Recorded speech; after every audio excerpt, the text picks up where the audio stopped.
മുത്തുനബി സല്ലല്ലാഹു അലൈഹി വസല്ലമ തങ്ങളെ ഒരാള് വിശാലമായി പരിചയപ്പെടുത്താൻ ആഗ്രഹിക്കുന്നുണ്ടെങ്കിൽ, ഞാൻ ഇപ്പോൾ ഓതിവച്ച സൂറത്തു തൗബയിലെ അവസാനത്തെ ആയത്തിന്റെ തൊട്ടുമുകളിലുള്ള ആയത്ത്, സൂറത്തു തൗബയുടെ അവസാന ഭാഗത്തുള്ള ഈ ഒരൊറ്റ ആയത്ത് മതി മുഹമ്മദുർ റസൂലുള്ളാഹി സ്വല്ലല്ലാഹു അലൈഹി വസല്ലമ തങ്ങൾ എന്ന ആ വലിയ നേതാവിനെ എ ടു സെഡ് അവതരിപ്പിക്കാൻ. വേറെ ഒരായത്തിലേക്കും പോകണ്ട. ഒരാൾ മുഹമ്മദുർ റസൂലുള്ളാഹി സ്വല്ലല്ലാഹു അലൈഹി വസല്ലം എന്ന ബൃഹത്തായ ഒരു പുസ്തകം രചിക്കാൻ ആഗ്രഹിക്കുന്നു. ആരെഴുതിയാലും അത് സമ്പൂർണ്ണാകൂല. ഹബീബിനെ മുഴുവനായിട്ട് വരഞ്ഞിടാൻ ആര് കൊതിച്ചാലും നടക്കില്ല. ആഗ്രഹിക്കാം, ആഗ്രഹിച്ചതിന് പ്രതിഫലം കിട്ടും. എഴുതിയിടത്തോളം പറഞ്ഞിടത്തോളം അയാൾക്ക് ബറക്കത്തും സന്തോഷവും ലഭിക്കും. അത് ശരിയാണ്. പക്ഷെ ഒരാൾക്കും മുത്തുനബിയെ പറഞ്ഞോ എഴുതിയോ തീർക്കാൻ കഴിയില്ല. പറഞ്ഞു തീർക്കാൻ പറ്റിയില്ലെങ്കിൽ എഴുതി തീർക്കാൻ കഴിയില്ല എന്നുറപ്പാണ്. അതുകൊണ്ടാണല്ലോ ബഹുമാനപ്പെട്ട ആഷിഖുർ റസൂൽ കുണ്ടൂർ ഉസ്താദ് നെഞ്ചോട് ചേർത്ത് പിടിച്ചിരുന്ന ഖസീദത്തുൽ ബുർദയിൽ വളരെ വ്യക്തമായിട്ട് ഇമാം ബുസരി തങ്ങൾ പറഞ്ഞത്, ഫഇന്ന ഫദ്ല റസൂലില്ലാഹി ലൈസ ലഹു ഹദ്ദും ഫയുഇരിബ അൻഹു നാതിഖും ബിഫമി. എത്ര കൃത്യമായിട്ടാ പറഞ്ഞത്. അല്ലാഹുവിന്റെ റസൂൽ തിരുനബി സ്വല്ലല്ലാഹു അലൈഹി വസല്ലമ തങ്ങളുടെ അബദാനങ്ങൾക്ക് ഒരു ലിമിറ്റേഷൻ ഇല്ല. അങ്ങനെ ഒരു പരിധി അതിനുണ്ടായിരുന്നുവെങ്കിൽ വാചാലമായി സംസാരിക്കാൻ കഴിയുന്ന ഒരാള് അയാളുടെ വായ കൊണ്ട് അത് ആവിഷ്കരിച്ചു തീർക്കുമായിരുന്നു, പറഞ്ഞു തീർക്കുമായിരുന്നു എന്നാണ് ഇമാം ബുസരി റളിയല്ലാഹു അൻഹു പറഞ്ഞത്. പറയാൻ പറ്റില്ല എന്ന് പറയുമ്പോൾ പിന്നെ എന്തായാലും എഴുതാൻ പറ്റില്ല. ഞാനിവിടെ 3/4 മണിക്കൂറാണ് എൻ്റെ സെഷൻ. ഈ 45 മിനിറ്റ് ഞാനിവിടെ സംസാരിക്കുമ്പോൾ ആ സംസാരിച്ചത് നിങ്ങൾക്കൊരിക്കലും 45 മിനിറ്റ് കൊണ്ട് എഴുതി തീർക്കാൻ കഴിയില്ല. അതിന്റെ പ്രധാനപ്പെട്ട ഭാഗങ്ങൾ നിങ്ങൾക്ക് കുറിക്കാം, അത് കഴിയും. അതിന്റെ പോയിന്റ്സ് എഴുതാൻ കഴിയും, പോയിന്റുകൾ എഴുതാൻ കഴിയും. പക്ഷേ ഞാൻ എന്ത് പറഞ്ഞു, എന്തെല്ലാം ആവർത്തിച്ചു പറഞ്ഞത് ആവർത്തിച്ച് എഴുതണം. പറഞ്ഞത് ഒരു വരിയും ഒരക്ഷരവും വിടാതെ എഴുതണം. അതൊരാൾക്ക് സാധ്യമല്ല. എത്ര നന്നായി സ്പീഡിൽ എഴുതുന്നവനും സംസാരിക്കുന്നതിനനുസരിച്ച് എഴുതാൻ പറ്റില്ല. ഞാൻ പറഞ്ഞു വരുന്നത്, സംസാരിച്ചാൽ തന്നെ മുത്തുനബിയെ പറഞ്ഞവതരിപ്പിക്കാൻ കഴിയില്ലെങ്കിൽ എഴുതി തീർക്കാൻ എന്തായാലും കഴിയൂല എന്ന് ഉറപ്പാണ്. എന്നാൽ ഒരാള് അള്ളാഹുവിന്റെ റസൂലിനെ പരമാവധി എനിക്ക് മുത്തുനബിയെ കുറിച്ച് എനിക്കറിയാവുന്നതൊക്കെ ഒരു പുസ്തകത്തിലാക്കി ആ പുസ്തകത്തിന് മുഹമ്മദു നബി അല്ലെങ്കിൽ മുഹമ്മദുനിൽ മുസ്തഫ അല്ലെങ്കിൽ മുഹമ്മദുർ റസൂലുള്ളാഹി എന്ന് പേരിടണമെന്ന് ആഗ്രഹിച്ചാൽ ഞാൻ തീർത്തു പറയുന്നു, ഈ ആയത്തിലെ 4 ഭാഗങ്ങൾ റസൂലും മിൻ അൻഫുസിക്കും, 1 അസീസുൻ അലൈഹി മാ അനിത്തും, 2 ഹരീസുൻ അലൈക്കും, 3 ബിൽ മുഅ്മിനീന റഊഫുർ റഹീം. 4 ചാപ്റ്ററുകളായി തിരിച്ചാൽ ആ പുസ്തകത്തിന്റെ ഒരധ്യായം റസൂലും മിൻ അൻഫുസിക്കും, 2ാമത്തെ അധ്യായം അസീസുൻ അലൈഹി മാ അനിത്തും, 3 ഹരീസുൻ അലൈക്കും, 4 ബിൽ മുഅ്മിനീന റഊഫുർ റഹീം. ഇങ്ങനെ 4 അധ്യായങ്ങൾ എഴുതാൻ തീരുമാനിച്ചാൽ ഇനി നിങ്ങൾ മുത്തുനബിയുടെ ജീവിത ചരിത്രങ്ങളിൽ നിന്ന് ഏത് ചെറുതും വലുതുമായ സംഭവങ്ങള് നിങ്ങൾ എന്റെ മുമ്പിൽ തന്നാൽ ഈ 4 അധ്യായത്തിലേക്ക് അത് ഫിറ്റായിരിക്കും. 4ലും ചേർക്കാൻ പറ്റാത്ത ഒന്നും അവിടെ ഉണ്ടാവില്ല. ഞാനിത് എന്തിനാ എങ്ങനെ പറയുന്നു എന്ന് വെച്ചാൽ, ഈ ആയത്തിൽ മുത്തുനബിയെ സമ്പൂർണമായി അവതരിപ്പിച്ചിട്ടുണ്ട് എന്ന് പറയാനാണ്. മുത്തുനബിയുമായിട്ട് ബന്ധപ്പെട്ട ഏതു ചരിത്ര നുറുങ്ങുകൾ നിങ്ങൾ പറഞ്ഞാലും 4 ഹെഡിങ്ങിലേക്ക് അത് പറ്റും, 4 ചാപ്റ്ററിലേക്ക് പറ്റും. അധ്യായത്തിലേക്ക് പറ്റും, ചിലപ്പോൾ ചില സംഭവങ്ങൾ 4ലേക്കും പറ്റും, ചിലത് 3 പറ്റും, ചിലത് 2 പറ്റും. ഒന്നിലേക്കെങ്കിലും പറ്റാത്ത ഒരു സംഭവവും മുത്തുനബിയുടെ ജീവിതത്തിൽ ഉണ്ടാവില്ല. കാരണം എന്താണ്? മുത്തുനബിയുടെ ജീവിതം വഴിയറിയാതെ അലയുന്നവർക്ക് മുഴുവനും ഗൈഡാണ്. വഴി കാണിക്കുന്ന മാർഗദർശകനാണ്, ഗൈഡാണ്, വഴികാട്ടിയാണ് മുത്തുനബിയുടെ ജീവിതം. അള്ളാഹു ആ കാര്യം സൂറത്തുൽ ഹിജ്റിലൂടെ കട്ടായമായി പ്രഖ്യാപിച്ചു. ലഅംറുക ഇന്നഹും ലഫീ സക്രതിഹിം യഅ്മഹൂൻ. നബിയെ, അങ്ങയുടെ മുബാറക്കായ ആയുസ് സാക്ഷിയാണ്, അങ്ങയുടെ 63 കൊല്ലക്കാലത്തെ ജീവിതം സാക്ഷിയാണ്. മുത്തുനബി സല്ലല്ലാഹു അലൈഹി വസല്ലമ തങ്ങളുടെ 63 കൊല്ലക്കാലത്തെ അനക്കവും അടക്കവും ഒരു സെക്കൻഡ് പോലും അതിന് ഒഴിഞ്ഞു പോല. അത് സാക്ഷിയാണ്. ഇന്നഹും ലഫീ സക്രതിഹിം യഅ്മഹൂൻ. ജീവിത വെപ്രാളത്തിൽ അലയുന്ന മനുഷ്യർക്ക് വഴി കാണിക്കാൻ അതുമാത്രം മതി. അതുകൊണ്ട് ഞാൻ തീർത്തു പറയുന്നു, ഈ ആയത്തുകൊണ്ട് എല്ലാം സമർത്ഥിക്കാം. ആമുഖം നീണ്ടുപോകുമെന്ന് ഭയന്ന് ഞാൻ നേരെ വിഷയത്തിലേക്ക് കടക്കാം. ഇവിടെ ബന്ധപ്പെട്ടവർ എനിക്ക് നൽകിയ വിഷയം തിരുനബി സല്ലല്ലാഹു അലൈഹി വസല്ലമ തങ്ങൾ പഠിപ്പിച്ച സേവന പരിസരങ്ങളാണ്. സേവനം എന്ന് പറയുന്നത് അത് സത്യത്തിൽ മനുഷ്യ ജീവിതത്തിലെ ഏറ്റവും നല്ല ഒരു ചിത്രമാണ്, നല്ല ഒരു രംഗമാണ്. ഒരു മനുഷ്യന്റെ വിജയത്തിന്റെ ടേണിംഗ് പോയിന്റ് ആണ്. മുത്തുനബി സല്ലല്ലാഹു അലൈഹി വസല്ലം ആരാണ്? അല്ലാഹു റബ്ബുൽ ഇസ്സത്ത് കഴിഞ്ഞാൽ പടപ്പാണ്, പടപ്പുകളുടെ കൂട്ടത്തിൽ ഏറ്റവും വലിയ മഹാൻ. ഖാലിഖ് കഴിഞ്ഞാൽ പിന്നെ മഖ്ലൂഖാണുള്ളത്. 2 സംഗതികളാണ് നമുക്ക് പ്രധാനമായി പറയാനുള്ളത്. ഒന്ന്, സ്രഷ്ടാവായ പടച്ചോൻ, അവൻ ഒരിക്കലും തുല്യരില്ല, അവനെ പോലെ ഒരാളുമില്ല. ഇപ്പുറത്തുള്ളത് മഖ്ലൂഖാണ്. ആ മഖ്ലൂഖുകൾ പല തട്ടിലാണ്, പടപ്പുകൾ പല ഗ്രേഡ് ഉള്ളവരാണ്. അതില് മുത്തുനബി അഷ്റഫുൽ ഖൽഖ് സല്ലല്ലാഹു അലൈഹി വസല്ലം സൃഷ്ടികളുടെ കൂട്ടത്തിൽ ഏറ്റവും ബഹുമാനവും ആദരവും ഉള്ളയാളാണ് മുത്തുനബി. അതുകൊണ്ടല്ലേ നേരത്തെ ഞാൻ പറഞ്ഞല്ലോ, ആ ഫضല് പറഞ്ഞാ തീരൂല എന്ന് പറഞ്ഞിട്ട് പിന്നെയും ബഹുമാനപ്പെട്ട ഇമാം ബൂസീരി തങ്ങൾ പറഞ്ഞതെന്താ? ഫൻസുബ് ഇലാ ദാതിഹി മാ ശിഅത മിൻ ശറഫി ഫൻസുബ് ഇലാ ദാതിഹി ഇലാ ഖദ്രിഹി മാ ശിഅത മിൻ ഇളമി. അതുകൊണ്ട് മുത്തുനബിയുടെ ആ ബോഡിയുടെ സൗന്ദര്യത്തെക്കുറിച്ച്, ആ തിരുബോഡിയുടെ സൗന്ദര്യത്തെക്കുറിച്ച് നിനക്ക് എന്തൊക്കെയാണ് ബഹുമാനമായി പറയാനുള്ളത്? മുത്തുനബിയുടെ ദന്തനിരയുടെ സൗന്ദര്യം, മുത്തുനബി സല്ലല്ലാഹു അലൈഹി വസല്ലമ തങ്ങളുടെ മറ്റുള്ള എല്ലാ ഭാഗവും ഏത് പറഞ്ഞാലും, ഹബീബിന്റെ ആകാര ഭംഗിയെ കുറിച്ച് നീ എന്ത് ബഹുമാനമുള്ളത് പറഞ്ഞാലും, വഷളാക്കിയൊന്നും പറയരുത്, ബഹുമാനമുള്ളത് എന്ത് പറഞ്ഞാലും അത് ഫിറ്റായിരിക്കും. അതുപോലെ തന്നെ ഹബീബിന്റെ ലെവല്, ഖദർ, അവിടുത്തെ ബഹുമാനം, അവിടുത്തെ സ്വഭാവ ഗുണം, അത് നീ എത്ര തന്നെ വലിയ മഹത്വങ്ങൾ പറഞ്ഞാലും ഏറൂല. എന്ന് പറയുമ്പോൾ അവിടെ ചില അപകടങ്ങൾ വരും. അതെന്താണ്? ഒരാളെ വലുതാക്കി അയാള് പടച്ചോനാന്നാണ് തോന്നുക. ഇപ്പൊ അങ്ങനെയൊക്കെയാണ് ഇപ്പോഴത്തെ ഒരു ട്രെൻഡ്. പടച്ചോനാന്ന് തോന്നുക, പടച്ചോനാന്ന് പ്രഖ്യാപിക്കുക, ഈ ഒരു ലെവലിലേക്കാ പോകുന്നത്. അതുകൊണ്ട് തന്നെ ബഹുമാനപ്പെട്ട ഇമാം ബൂസീരി തങ്ങൾ അവിടെ തടയിട്ടു.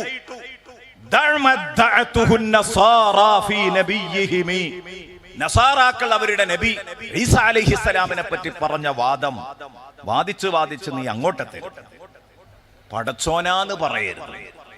ഒരിക്കലും മുത്തുനബി സല്ലല്ലാഹു അലൈഹി വസല്ലം പടച്ചോനല്ല, പടപ്പാണ്. പക്ഷെ പടപ്പുകളുടെ കൂട്ടത്തിൽ ആരാണെന്ന് ചോദിച്ചാൽ നമുക്കൊരിക്കലും മനസ്സിലാക്കാൻ പറ്റാത്ത ഉയരത്തിലുള്ള അഷ്റഫുൽ ഖൽഖ് ത്വഹാ റസൂലുള്ളാഹി സ്വല്ലല്ലാഹു അലൈഹി വസല്ലം. ഞാൻ എന്തിനാ ഇത് പറഞ്ഞത്? ഇത്രയും വലിയ ദറജയിലിരിക്കുന്ന മുത്തുനബി സ്വല്ലല്ലാഹു അലൈഹി വസല്ലമ തങ്ങള് ഈ ഉമ്മത്തില് എല്ലാവരാലും ആകർഷിക്കപ്പെടുന്ന ഒരു ഖാദിമായിരുന്നു ഉമ്മത്തിന്റെ എന്ന് പറയുമ്പോൾ അവിടെയാണ് മുത്തുനബി പഠിപ്പിച്ച സേവന പരിസരങ്ങളുടെ വാല്യൂ നമ്മൾ തിരിച്ചറിയാം. ഞാൻ ഓതി വച്ച ആയത്ത് മതി അതിന്. നബി സല്ലല്ലാഹു അലൈഹി വസല്ലം പറഞ്ഞു, സയ്യിദുൽ ഖൗമി ഖാദിമുഹു. ഒരു ജനതയുടെ നേതാവ് അവരുടെ സേവകനായിരിക്കും. ഖിദ്മ ചെയ്യാൻ തയ്യാറില്ലാത്തവന് ലീഡർഷിപ്പ് കൊടുക്കാൻ പറ്റില്ല. ലീഡർഷിപ്പും തലക്കനവും പരിശുദ്ധ ഇസ്ലാം ഒപ്പത്തിനൊപ്പം വിടൂല. ലീഡറാണോ, അംഗീകരിക്കപ്പെടുന്ന ലീഡറാണെങ്കിൽ വിനയമുണ്ടായിരിക്കണം, തലക്കനം ഉണ്ടാവാൻ പാടില്ല, സേവന മനസ്ഥിതി വേണം. അതുകൊണ്ട് തന്നെ സയ്യിദുനാ റസൂലുള്ളാഹി സ്വല്ലല്ലാഹു അലൈഹി വസല്ലമ തങ്ങള് ഏറ്റവും വലിയ നേതാവാണ് എന്നതോടൊപ്പം തന്നെ അള്ളാഹുവിന്റെ റസൂൽ ഏറ്റവും നല്ല ഖാദിമായിരുന്നു. ആ ജീവിതം സ്വന്തം ജീവിതത്തിലൂടെ അന്വർത്ഥമാക്കി കാണിച്ചു തന്ന ഒരു വലിയ മഹാന്റെ ചാരത്ത് വെച്ചാണ് നമ്മുടെ സംസാരം. കാരണം സേവന പരിസരങ്ങൾ ചെറുതല്ല. ബഹുമാനപ്പെട്ട കുണ്ടൂർ ഉസ്താദ്, ആഷിഖുർ റസൂൽ കുണ്ടൂർ ഉസ്താദ്, അള്ളാഹു അവിടുത്തെ ദറജ ഉയർത്തി കൊടുക്കട്ടെ, നമ്മുടെ മുമ്പിൽ വരഞ്ഞു കാണിച്ചു തന്നത്. റോഡ് നന്നാക്കിയും റോഡ് വെട്ടിയും വഴി നന്നാക്കിയും പാവങ്ങളെ സഹായിച്ചും യതീമുകളെ സംരക്ഷിച്ചും കടം കുടുങ്ങിയവരെ രക്ഷപ്പെടുത്തിയും പ്രസ്ഥാനത്തെ സംരക്ഷിച്ചും എല്ലാം ആ നേതാവ് ഏതെങ്കിലും ഒരു മൂലയിൽ ചടഞ്ഞിരിക്കുന്നതിന് പകരം ഇറങ്ങി നമ്മളിലേക്ക്, എന്നിട്ട് മുന്നിൽ നടന്നു നമുക്ക് കാണിച്ചു തന്നു. മുത്തുനബി പഠിപ്പിച്ച സേവന പരിസരങ്ങളിലൂടെയാണ് ബഹുമാനപ്പെട്ട ആഷിഖുർ റസൂൽ കുണ്ടൂർ ഉസ്താദ് നടന്നു നീങ്ങിയത്. സേവനത്തിന്റെ അടിസ്ഥാന പ്രചോദനം എന്താണ്? ഒരാള് മറ്റൊരാൾക്ക് ഖിദ്മ ചെയ്യാൻ, സർവീസ് ചെയ്യാൻ തയ്യാറാകണമെങ്കിൽ അയാൾ ആരായിരിക്കണം? ശരിക്കും കൃത്യമായിട്ട് മനസ്സിലാക്കാനാണ് ഞാൻ ഇങ്ങനെ ചില അടിസ്ഥാന തത്വങ്ങളിലേക്ക് വരുന്നത് കേട്ടോ. എന്നാൽ ഈ ആയത്തുമായിട്ട് അതിനെ കണക്ട് ചെയ്യാൻ വളരെ സുഖമായിരിക്കും. ആരായിരിക്കണം? എല്ലാവർക്കും അറിയും. ആദ്യമായിട്ട് സേവന മനസ്സ് രൂപപ്പെടണമെങ്കിൽ തന്റെ സഹകൂട്ടുകാരുടെ പ്രയാസങ്ങളും സന്തോഷങ്ങളും തിരിച്ചറിയാൻ കഴിയുന്ന ഒരു വ്യക്തിയായിരിക്കണം. അപ്പോഴേ സന്തോഷം പങ്കിടാൻ പറ്റുള്ളൂ, സങ്കടവും പങ്കിടാൻ പറ്റുള്ളൂ. അതിനത് രണ്ടും തിരിച്ചറിയണം. അത് രണ്ടും തിരിച്ചറിഞ്ഞ് പെരുമാറണമെങ്കിൽ തീർച്ച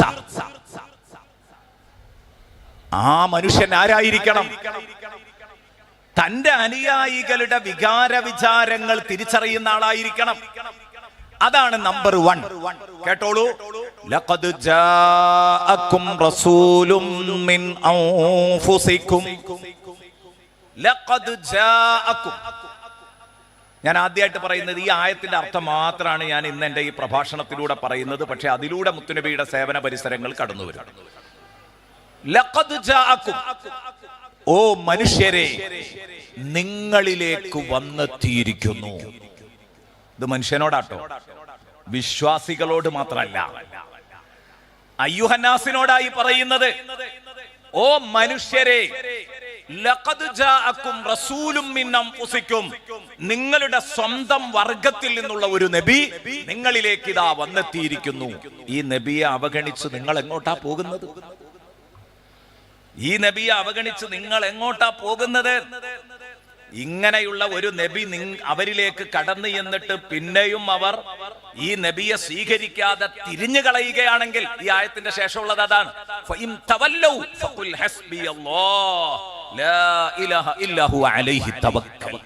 അത്രേ എനിക്ക് പറ്റൂ, അത്രേ എനിക്ക് പറ്റൂ. ഹസ്ബി അല്ലാഹ്, എനിക്കെന്റെ റബ്ബ് മതി, ഞാൻ അവനിൽ തവക്കുലാക്കി, കാര്യങ്ങൾ അവനെ ഏൽപ്പിച്ചു. നിങ്ങൾക്കിതൊന്നും മനസ്സിലാകുന്നില്ലെങ്കിൽ പിന്നെ പറഞ്ഞിട്ട് കാര്യമില്ല. നിങ്ങൾക്ക് ഞാൻ സത്യസന്ധനായ റസൂലാണെന്ന് ഉൾക്കൊള്ളാൻ എന്റെ അടിസ്ഥാനപരമായ ഈ 4 ഗുണങ്ങൾ ഉൾക്കൊണ്ടാൽ മതി. ഒന്ന്, ഞാൻ ആരാണ്? അള്ളാഹു പറയാൻ വേണ്ടി മുത്തുനബിയോട് പറയാണ്, നബിയെ അവരിലേക്ക് കടന്നു ചെന്ന റസൂലായ തങ്ങള് റസൂലും മിൻ അൻഫുസിക്കും, അവരുടെ സ്വന്തത്തിൽ നിന്നുള്ള പ്രവാചകനാണ്, സ്വന്തം വർഗത്തിൽ നിന്നുള്ള പ്രവാചകൻ. ഇതെന്തിനാ? നബി സല്ലല്ലാഹു അലൈഹി വസല്ലം കടന്നു വന്നത് സ്വന്തം വർഗത്തിൽ നിന്നല്ലായിരുന്നുവെങ്കിൽ തന്റെ പ്രബോധിതരെ മനസ്സ് വായിക്കാൻ മുത്തുനബിക്ക് കഴിയൂലായിരുന്നു. അതിന്റെ ഗുണം പറഞ്ഞുതരാം. ഇപ്പോൾ ഒരാള് ഹബീബിന്റെ സന്നിധിയിൽ വരികയാണ്. ഹബീബ് സല്ലല്ലാഹു അലൈഹി വസല്ലമ തങ്ങളുടെ സന്നിധാനത്തിൽ ഒരാൾ വരുന്നു. വന്നിട്ട് അയാൾ എന്താ പറയുന്നത്? ഹലക്തു യാ റസൂലല്ലാഹ്, നബിയെ ഞാൻ കുടുങ്ങിപ്പോയി തങ്ങളെ. നബി തങ്ങൾ ചോദിച്ചു, മാ അഹ്ലക യാ റജുൽ, ഓ മനുഷ്യ സുഹൃത്തെ, നിങ്ങൾ എന്ത് കുടുക്കാ കുടുങ്ങിയത്? മുത്തനബി ചോദിക്കാണ്, മാ അഹ്ലക യാ റജുൽ, നിങ്ങൾ എന്ത് കുടുക്കാ കുടുങ്ങിയത് ഒന്ന് പറഞ്ഞു തരുമോ? അപ്പൊ അയാൾ ഒരു പ്രതിസന്ധി അവതരിപ്പിക്കാട്ടോ, ഒരു പ്രോബ്ലം. അയാൾ പറഞ്ഞു,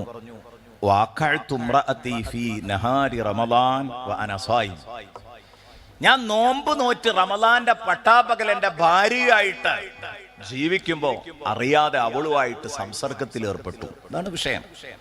തീർത്തും മാനുഷികമായൊരു പ്രശ്നം. മാനുഷിക ദൗർബല്യത്തിൽ ബിൽഡപ്പ് ചെയ്യപ്പെട്ട ഒരു വിഷയമാണ് അവതരിപ്പിക്കുന്നത്. അങ്ങനെ സംഭവിച്ചു പോയി തങ്ങളെ. വല്ലാത്ത കുറ്റബോധം. എന്ത് ചെയ്യും? മുത്തുനബി പറഞ്ഞു, അതിന് പരിഹാരമുണ്ട്. ഒരടിമയെ നീ മോചിപ്പിക്കണം. ഒരടിമയെ എഴുത്തുകയല്ലാണ്, അതാണ് അതിനുള്ള പ്രായച്ചിത്തം. ലാ അസ്തതിഉ യാ റസൂലല്ലാഹ്, എന്നെ കൊണ്ട് പറ്റൂല നബിയെ, കാരണം ഞാനൊരു പാവം മനുഷ്യനാണ്, എനിക്കൊരു അടിമയെ ഒന്നും വാങ്ങിയിട്ട് മോചിപ്പിക്കാൻ പറ്റില്ല. മുത്തുനബി സല്ലല്ലാഹു അലൈഹി വസല്ലമ തങ്ങൾ ഉടനെ അദ്ദേഹത്തോട് പറയാണ്, കഴിയൂലേ? എന്നാ രണ്ടാമത്തെ ഒരു സ്റ്റെപ്പ്. അതിന് കഴിയില്ലെങ്കിൽ അടുത്തൊരു സ്റ്റെപ്പ് ഉണ്ട്. പരിശുദ്ധ റമദാനിലെ നോമ്പ് സംസർഗം വഴി ബാത്തിലാക്കിയാൽ, നഷ്ടപ്പെടുത്തിയാൽ, ഒരു ദിവസത്തിന് തുടരെ 60 ദിവസം നോമ്പ് വിൽക്കണം. അത് പറ്റുമോ? അയാൾ പറഞ്ഞു, ലാ അസ്തതിഉ യാ റസൂലല്ലാഹ്, നബിയെ റമദാൻ മാസത്തിൽ നോമ്പ് നോറ്റപ്പോ എന്നിൽ നിന്ന് ഇങ്ങനെ ഒരു അബദ്ധം സംഭവിച്ചെങ്കിൽ ഇതിന് പ്രായച്ചിത്തായിട്ട് 60 ദിവസം നോമ്പ് വിൽക്കണം എന്ന് പറഞ്ഞാല് ലാ അസ്തതിഉ യാ റസൂലല്ലാഹ്, എന്നെ കൊണ്ട് പറ്റൂല നബി എന്ന് പറഞ്ഞു. നബി സല്ലല്ലാഹു അലൈഹി വസല്ലം തങ്ങൾ അപ്പൊ പറഞ്ഞു, അടുത്ത സ്റ്റെപ്പിലേക്ക് ഇറങ്ങി. നല്ലൊരു കാര്യം ചെയ്യാം, 60 മിസ്കീന്മാർക്ക് ഒരു മുദ്ദ് വീതം ഭക്ഷണം കൊടുക്കണം. 60 മിസ്കീന്മാർക്ക് 800 ഗ്രാം അരി നിങ്ങൾ കൊടുക്കണം എന്ന് നബി സല്ലല്ലാഹു അലൈഹി വസല്ലം തങ്ങൾ പറഞ്ഞു. ഇത് പറഞ്ഞപ്പോൾ ഇദ്ദേഹം അതേ മറുപടി ആവർത്തിച്ചു, ലാ അസ്തതിഉ, എന്നെ കൊണ്ടാവൂല നബിയെ.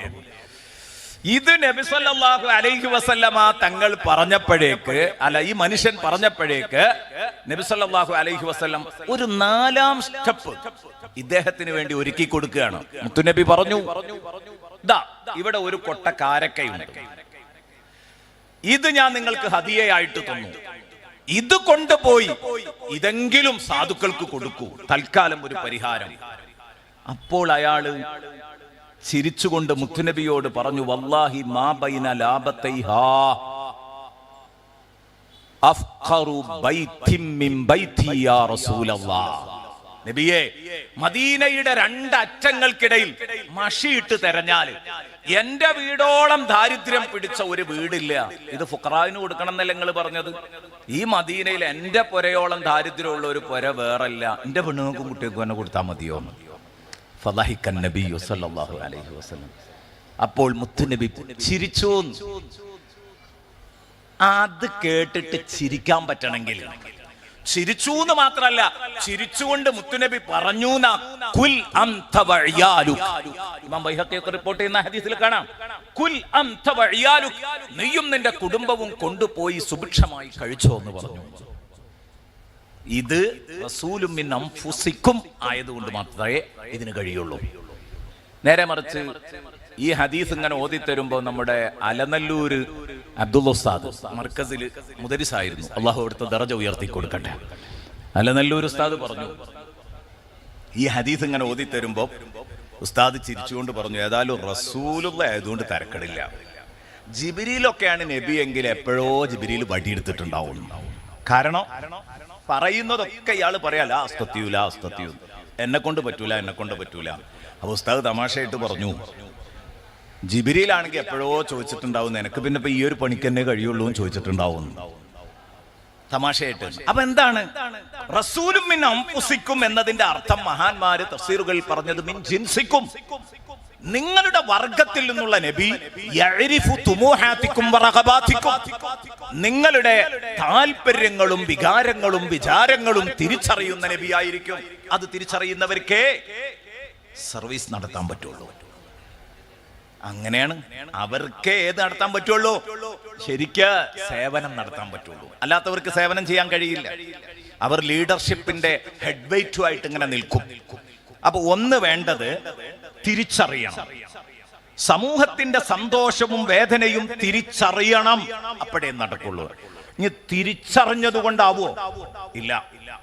ശ്രദ്ധിക്കുക, തിരിച്ചറിഞ്ഞത് കൊണ്ട് സഹായിക്കോ? നമ്മുടെ ഭരണകർത്താക്കള് ഒന്ന് ചിന്തിച്ചു നോക്ക്, അല്ലെങ്കിൽ നമ്മുടെ നേതാക്കള്. അത് ഒരു വേള മതരംഗത്തും സാംസ്കാരിക രംഗത്തും ഒക്കെ ഉള്ള എല്ലാവരെയും അല്ല പറയുന്നത്. പല നേതാക്കളെയും നമ്മൾ എടുത്തു നോക്കിയാൽ നമ്മൾ കഷ്ടപ്പെടുന്നത് അവരറിഞ്ഞിട്ടും അനുയായികൾ കഷ്ടപ്പെടുന്നത് അവരറിഞ്ഞിട്ടും പല രാഷ്ട്രീയ സാംസ്കാരിക മത നേതാക്കളും അടിച്ചു പൊളിച്ച് ജീവിക്കുന്നില്ലേ? അവരുടെ ജീവിതം കൊശിയാക്കുകയാണ് അല്ലേ? ഈ അനുയായികളെ പറ്റി വല്ല വേദനയുണ്ടോ? അവർക്ക് എന്തെങ്കിലും ഒരു സേവന പ്രവർത്തനം അവരുടെ ഭാഗത്ത് നിന്ന് എന്തെങ്കിലും ഒരു സഹായഹസ്തം വരുന്നുണ്ടോ? എന്തേ കാരണം? എന്റെ അനുയായികൾ വിഷമിക്കുന്നുണ്ടെന്ന് അറിയാത്തത് കൊണ്ടാ? അവർക്ക് റേഷൻ വാങ്ങാൻ വകയില്ല എന്ന് അറിയാത്തത് കൊണ്ടാ? എന്റെ ഒരു പ്രവർത്തകൻ കടത്തിൽ മുങ്ങിയിട്ടുണ്ടെന്ന് അറിയാത്തത് കൊണ്ടാ? അല്ല. അറിഞ്ഞാലും അറിയുമ്പോ മനസ്സ് നോവണം, അവനെ സേവനപാതയിലേക്ക് വരുള്ളൂ. അതാണ് മുത്തുനബി അസീസുൻ അലൈഹി മാ അനിത്തും. നിങ്ങൾ ചെറുതായൊന്ന് വിഷമിക്കുന്നത് മുത്തുനബിക്ക് താങ്ങാനാവാത്ത കേസാണ്. അസീസുൻ അലൈഹി മാ അനിത്തും. നിങ്ങളുടെ ചെറിയ ഒരു പ്രയാസം, ഒരു മശഖത്ത്, നബി നിങ്ങളൊന്ന് ചെറുതായി വേദനിക്കുന്നത്, നോവുന്നത് മുത്തുനബിക്ക് താങ്ങാൻ കഴിയൂല. അതുകൊണ്ടാണ് മുത്തുനബി ഈ സേവകനായി ഓടിയെത്തുന്നത്. അസീസുൻ അലൈഹി മാ അനിത്തും. ഒരുപാട് സംഭവങ്ങൾ പറയാനുണ്ട്. ഒന്നും രണ്ടും സംഭവങ്ങളല്ല. അതാ ഞാൻ പറഞ്ഞത്, ആ സേവന പരിസരങ്ങളിലേക്ക് നമ്മൾ കടന്നാൽ ഒരിക്കലും ഇത് പൂർത്തീകരിക്കാൻ പറ്റില്ല. ഞാൻ ഈ ഒരു ആയത്തിനെ ബേസ് ചെയ്തുകൊണ്ട് നിങ്ങളോട് സംസാരിക്കണമെന്ന് ആഗ്രഹിച്ചതുകൊണ്ടാണ് എൻ്റെ പ്രിയപ്പെട്ട കൂട്ടുകാരോട് ഞാൻ ഈ വിഷയം തന്നെ സംസാരിക്കാം എന്ന് തീരുമാനിച്ചത്. ഈ ആയത്തിനെ സംസാരിക്കാമെന്ന് കരുതിയത് ആയത്തിനെ ബേസ് ചെയ്തുകൊണ്ടാകുമ്പോൾ സംഗതി എളുപ്പമുണ്ടാകും. ആയത്തിനെ ബേസ് ചെയ്തുകൊണ്ട് സംസാരിക്കുമ്പോൾ സംഗതി പെട്ടെന്ന് നമുക്ക് മനസ്സിലാക്കാൻ എളുപ്പമുണ്ടാവും. മുത്തുനബി സല്ലല്ലാഹു അലൈഹി വസല്ലമ തങ്ങള് ശരിക്കും തന്റെ ഒരു അനുയായി വേദന അനുഭവിക്കുന്നു എന്നത് ഹബീബായ റസൂലുള്ളാഹി സ്വല്ലല്ലാഹു അലൈഹി വസല്ലമ തങ്ങൾക്ക് തീരെ സഹിക്കാൻ പറ്റൂല. അവിടെയാണ് ഈ ഖാദിമിന്റെ മനസ്സുണരുക. അനുയായി വേദനിക്കുന്നുണ്ടെന്ന് തിരിച്ചറിഞ്ഞാൽ മാത്രം പോരാ. തിരിച്ചറിവാണ് ആദ്യം പറഞ്ഞത്. റസൂലും മിൻ അൻഫുസിക്കും ആയതിന്റെ ഗുണം തിരിച്ചറിഞ്ഞാൽ മനസ്സ് നോവണം. ഒരു ഗതി ഉണ്ടാകരുത്. അവനെ സഹായിച്ചിട്ടേ മനസ്സടങ്ങാൻ പറ്റുള്ളൂ. മുത്തുനബി സല്ലല്ലാഹു അലൈഹി വസല്ലം മദീനത്തെ പള്ളിയിലിരിക്കുക. അപ്പൊ മുളർ കോളനിക്കാരായ കുറച്ച് ആളുകൾ മദീനത്തെ പള്ളിയിലേക്ക് കടന്നു വരുന്നു. കരിമ്പടം പുതച്ചുകൊണ്ടാ കടന്നു വരുന്നത്. വിശന്നിട്ട് വയറിങ്ങനെ ഒട്ടിയിട്ടുണ്ട്. കണ്ടാൽ തന്നെ അറിയാം അവരാകെ പതിതാവസ്ഥയിലാണ് ഉള്ളത് എന്ന് ആർക്ക് കണ്ടാലും അറിയും. അവരുടെ ദുരവസ്ഥ മുത്തുനബി സല്ലല്ലാഹു അലൈഹി വസല്ലം കണ്ടു. അവർക്ക് അത്യാവശ്യങ്ങളുണ്ട്. അവർക്ക് ഡ്രസ്സ് വേണം, അവർക്ക് ഭക്ഷണം വേണം, അവർക്ക് മുണ്ട് കൊടുക്കണം, അവർക്ക് ഒത്താശകൾ ചെയ്തു കൊടുക്കണം. അള്ളാഹുവിന്റെ റസൂൽ സല്ലല്ലാഹു അലൈഹി വസല്ലം ആദ്യം അവർക്ക് ക്ലാസ് എടുത്തു കൊടുക്കല്ലേ ചെയ്തത്, ഒന്ന് പറയല്ലേ ചെയ്തത്. നബി സല്ലല്ലാഹു അലൈഹി വസല്ലം ഫഹസ്സന്നാസ അല സ്വദഖ, ഈ പാവങ്ങളെ നിങ്ങളെ കൂട്ടത്തിൽ ആർക്കാ സഹായിക്കാൻ പറ്റുകയെന്ന് മുത്തുനബി ചോദിക്കുകയാണ്. കണ്ടോ, മുത്തുനബി നമുക്ക് പഠിപ്പിച്ചു തരുന്ന സേവന പരിസരങ്ങളിൽ തിളക്കമുള്ള ഒന്നാ പറയുന്നത്. വിഷന്ന് വയറൊട്ടിയ ഒരു വിഭാഗം നമ്മുടെ മുമ്പിൽ വന്നിരിക്കുന്നു. ഈ മനുഷ്യ കോലങ്ങളെ നിങ്ങൾ കാണുന്നില്ലേ? ഇവർ ഭക്ഷണം കഴിച്ചിട്ട് എത്രയോ ദിവസമായി, ഉടുക്കാൻ മുണ്ടില്ലാതെ കഷ്ടപ്പെടുകയാണ്. ഈ കരിമ്പടത്തിന്റെ പുതപ്പ് കൊണ്ട് നാണം മറക്കാൻ നിങ്ങൾക്ക് ആർക്കാണ് ഇവരെ സഹായിക്കാൻ പറ്റുക എന്ന് സയ്യിദുനാ റസൂലുള്ളാഹി സ്വല്ലല്ലാഹു അലൈഹി വസല്ലമ തങ്ങൾ ചോദിച്ചു. എന്നിട്ട് നബി സല്ലല്ലാഹു അലൈഹി വസല്ലമ തങ്ങള് കുറച്ച് പിറകോട്ട് നിന്നു. ആ പറഞ്ഞ വിവരം നബി സല്ലല്ലാഹു അലൈഹി വസല്ലം ഇത് ചോദിച്ചു. അപ്പോൾ നബി സല്ലല്ലാഹു അലൈഹി വസല്ലം തങ്ങൾ ഇത് പറഞ്ഞപ്പോൾ പെട്ടെന്ന് അതിനോട് പ്രതികരിച്ചില്ല. ആര്? സ്വഹാബത്ത്. ഒന്ന് ആലോചിച്ചു എന്താ ചെയ്യേണ്ടത്. ഫഅബ്തഉ അൻഹു. പെട്ടെന്ന് അവർ പ്രതികരിച്ചില്ല. പ്രതികരിക്കാതിരുന്നപ്പോഴേക്ക് ഈ വിഷമിക്കുന്നവരുടെ കണ്ണീരൊപ്പാൻ എന്റെ പ്രിയപ്പെട്ട കൂട്ടുകാരെന്താ രംഗത്ത് വരാത്തത്? മുത്തുനബിയുടെ മുഖത്ത് അതിന്റെ പ്രയാസം കൊണ്ട് കണ്ടു. കാരണം മുത്തുനബിക്ക് ഇവരുടെ വേദന സഹിക്കാൻ പറ്റുന്നില്ല. അപ്പോഴാണ് ഒരു കെട്ട് വെള്ളിയുമായിട്ട് ഒരു അൻസാരി സഹോദരൻ വരുന്നത്. പിന്നെയുണ്ട് മറ്റൊരാൾ വരുന്നത്. കാരണം നബി ഇത് പറഞ്ഞപ്പോഴേക്ക് പലരും എഴുന്നേറ്റ് പോയിട്ടുണ്ട്. നബി സല്ലല്ലാഹു അലൈഹി വസല്ലമ തങ്ങൾ പറഞ്ഞപ്പോഴേക്ക് എഴുന്നേറ്റ് പോയി വീട്ടിൽ എന്താ ഉള്ളത് എന്ന് നോക്കി ഓരോരുത്തരും ഇങ്ങനെ കൊണ്ടുവരിക. സുമ്മ ജാഅ ആഖറു സുമ്മ തതാബഉ ഹത്താ ഉരിഫ സുറൂറു ഫീ വജ്ഹി. ഓരോരുത്തരും ഇങ്ങനെ കൊണ്ടുവന്നിട്ട് അവരുടെ വകയിൽ എന്റെ വീട്ടിലുള്ളതാ നബി എന്ന് പറഞ്ഞ് മുണ്ടുണ്ട്, ഡ്രസ്സ് ഉണ്ട്, ഭക്ഷണമുണ്ട്, എല്ലാം ഇങ്ങനെ കൊണ്ടുവന്ന് പള്ളിയുടെ മൂലയിൽ ഇങ്ങനെ കൂട്ടിയപ്പോ ഹത്താ ഉരിഫ സുറൂറു ഫീ വജ്ഹി. നബി തങ്ങളുടെ മുഖം ഇങ്ങനെ തിളങ്ങാൻ തുടങ്ങി. നേരത്തെ ഇവരുടെ ഈ പതിതാവസ്ഥ കണ്ട് വേദനിച്ച മുത്തുനബിയുടെ മുഖം വെട്ടിത്തിളങ്ങാൻ തുടങ്ങി. എന്നിട്ട് റസൂലുള്ളാഹി സ്വല്ലല്ലാഹു അലൈഹി വസല്ലമ തങ്ങൾ പറഞ്ഞു, മൻ സന്ന ഫിൽ ഇസ്ലാമി സുന്നതൻ ഹസനതൻ ഫഅമില ബിഹാ ബഅദഹു കുതിബത് ലഹു ബിമിസ്ലി അജ്രി മൻ അമില ബിഹാ വലാ യൻഖുസു മിൻ ഉജൂരിഹിം ഷൈ. ഞാൻ ആ വിഷയത്തെ വിശാലമായിട്ട് പറയല്ല. നബി തങ്ങൾ പറഞ്ഞു, ഇങ്ങനെ ഒരു പാവങ്ങൾ പള്ളിയിൽ കയറി വരലും, അപ്പൊ അവർക്ക് വേണ്ടി പിരിവുണ്ടാക്കാൻ പറയലും, അവർക്കെല്ലാവരും കൂടെ ഒന്ന് കൈത്താങ്ങായി നിന്ന് അവരെ സംരക്ഷിക്കലും ഒന്നും മുമ്പ് ഇവിടെ കാണാത്തൊരു പതിവാണ്. ഇത് പുതിയൊരു പതിവാണ്. പള്ളിയിൽ മുണ്ട് വിരിച്ച് പിരിവെടുക്കുന്നു. ഇത് ഇന്ന് വരെ ഞാൻ നിങ്ങൾക്ക് കാണിച്ചു തന്നിട്ടില്ലാത്ത പുതിയൊരു മാതൃകയാണ്. ഇതുപോലുള്ള മാതൃകകൾ, അടിസ്ഥാനപരമായി അനുവാദമുള്ള ഇതുപോലുള്ള നല്ല മാതൃകകൾ, മീലാദ് ഷരീഫ് പോലെയുള്ള പരിപാടികൾ, അത് മൗലിദ് പരിപാടികളെ കുറിച്ചാണ് പറഞ്ഞത്. മൗലിദിന്റെ അടിസ്ഥാനങ്ങളൊക്കെ അടിസ്ഥാനപരമായി തെളിയിക്കപ്പെട്ടതാണ്. പക്ഷെ മൗലിദ് കഴിക്കുന്ന ഏർപ്പാട് അത് ഏറ്റവും നല്ല ഒരു ആചാരമാണ് എന്ന് പണ്ഡിതന്മാർ പറഞ്ഞത് ഇവിടെയാണ്. ഇസ്ലാമിൽ ഒരു നല്ല ആചാരം ഒരാൾ നടപ്പിലാക്കിയാൽ, ഇപ്പൊ കണ്ടോ നിങ്ങൾ, അതുവരെ നിലവിലില്ലാത്തതാണ് പള്ളിയിൽ മുണ്ടിട്ട് പിരിപ്പിക്കൽ. ആ പിരിപ്പിക്കലിനെ പറ്റി നബി പറയാണ്, മൻ സന്ന ഫിൽ ഇസ്ലാമി സുന്നതൻ ഹസനതൻ. ഇങ്ങനെയുള്ള നല്ല ചര്യകളൊക്കെ ഒരാൾ നടപ്പിലാക്കിയാൽ അത് പിൽക്കാലത്ത് എത്ര ആളുകൾ ചെയ്യുന്നുണ്ടോ അവരുടെ ഒക്കെ പ്രതിഫലം ഇവർക്ക് കിട്ടുന്ന, അവർക്ക് കൂലിയൊട്ടും കുറയുകയും ഇല്ല. അങ്ങനെ ഇവർക്ക് കിട്ടും. അതിന് ചീത്ത ആചാരമാണ്, ദുരാചാരമാണ് നടപ്പാക്കിയതെങ്കിൽ അതിന്റെ കുറ്റവും ഉണ്ടാവും. മോശപ്പെട്ട ബിദ്അത്തുകളാണ് നടപ്പിലാക്കിയതെങ്കിൽ അതിന്റെ മോശവും അവർക്കുണ്ടാവും, അതിന്റെ കുറ്റവും അവർക്കുണ്ടാവും. ഏതാവട്ടെ, ഞാൻ പറഞ്ഞു വന്നത്, നബി സല്ലല്ലാഹു അലൈഹി വസല്ലമ തങ്ങളുടെ മനസ്സ് നുറുങ്ങുകയാണ്. പ്രിയപ്പെട്ട സുഹൃത്തുക്കളെ, ഈ നുറുങ്ങല് വരണം, അപ്പോഴേ നടക്കുള്ളൂ, അപ്പോഴേ സേവന മനസ്സ് അത് മുന്നോട്ട് വരുള്ളൂ. അള്ളാഹുവിന്റെ റസൂൽ സല്ലല്ലാഹു അലൈഹി വസല്ലമ തങ്ങളോട് മദീനത്തെ പള്ളിയിൽ വന്നിട്ട് ഒരു പാവം പെണ്ണ്,